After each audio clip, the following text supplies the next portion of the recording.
मफाहमती बयान लिखकर दूं पंजाब हुकूमत के गुजरा अजमल चीमा राजा बशारत के हक में। राजा बशारत जो उस वक्त वजीर कानून और सोशल वेलफेयर था, 2 थानों की पुलिस, थाना टाउनशिप और कायद आजम इंडस्ट्रियल एरिया की पुलिस ने बगैर किसी लेडी पुलिस एहलकार के दिन दहाड़े काशाना का गेट तोड़ा और इस शर्मनाक हरकत पर डीएसपी थाना टाउनशिप भी मौका पर मौजूद था।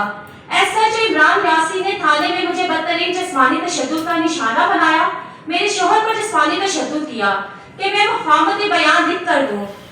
इस वाक़े के पीछे मेरी कई माह से चलने वाली ये जद्दोजहद थी। जब मैंने काशाना में सुपरिटेंडेंट तैनात होने के बाद अरसा दराज से होने वाले चाइल्ड अब्यूज के घिनौने कारोबार के खिलाफ आवाज उठाई, मैंने आवाज उठाई वहां पर बच्चों की सप्लाई के खिलाफ। इमरान खान का वजीर अजमल चीमा काशाना की कम उम्र यतीम और लावारिस बच्चियों के चाइल्ड अब्यूज के कारोबार में मुलविस था।